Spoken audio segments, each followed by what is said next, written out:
Welcome to stone dictation. अगर आप channel पर नए हैं तो चैनल को सब्सक्राइब कर लें और बेल आइकन जरूर दबाएं।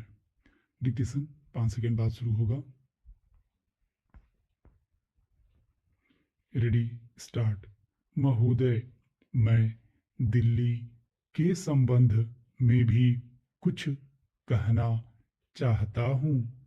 अब दिल्ली चूंकि केंद्र शासित क्षेत्र है और दिल्ली को केंद्र शासित क्षेत्र माना गया है, तो स्वभावतः दिल्ली वालों को यह आशा थी कि केंद्र से शासित होने से यहाँ पर उन्नति होगी और यहाँ के लोगों को कुछ सुविधा मिलेगी, संतोष प्राप्त होगा।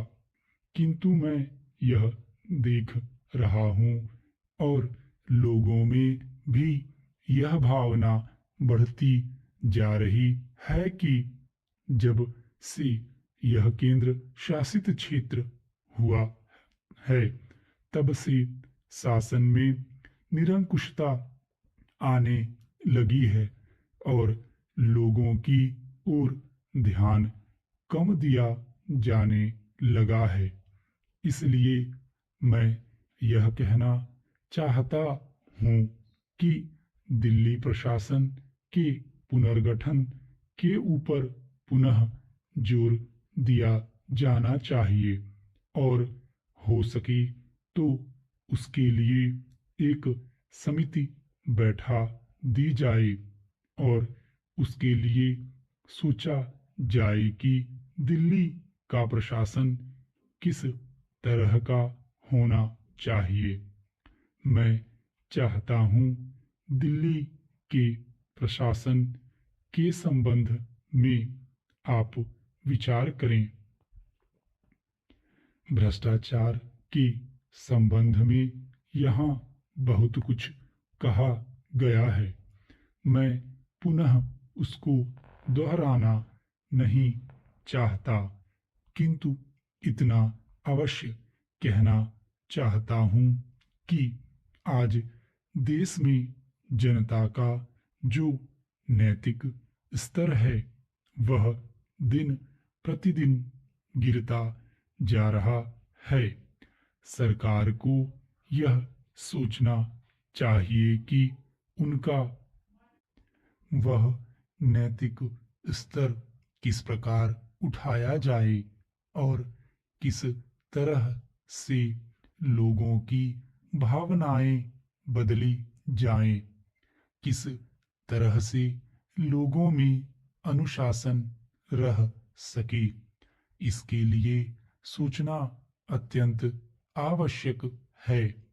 हम जब भ्रष्टाचार की बात कहते हैं तब यह तो सभी मानते हैं कि भ्रष्टाचार है और इसमें कोई दो राय नहीं है कि भ्रष्टाचार मौजूद है। छोटे से अधिकारी से लेकर बड़े अधिकारी तक यह फैला हुआ है। भ्रष्टाचार केवल प्रशासन में है ऐसी बात नहीं है, वरन यह लोगों में भी फैला हुआ है। जब करों की अदायगी का प्रश्न आता है तब लोग दो दो खाते बना लेते हैं और आयकर की चोरी करने का प्रयत्न करते हैं और कर से बचने के लिए भ्रष्टाचार करते हैं। जैसे बगैर दोनों हाथ के ताली नहीं बज सकती, ठीक वही बात भ्रष्टाचार के संबंध में लागू होती है। भ्रष्टाचार के निवारण के लिए जितना अधिकारियों का कर्तव्य है, उतना ही कर्तव्य जनता का है।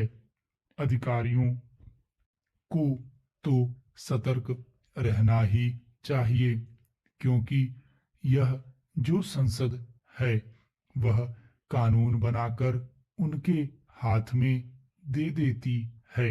उसका कार्यान्वयन करने के लिए जनता और नौकरशाही को सहयोग से कार्य करना चाहिए।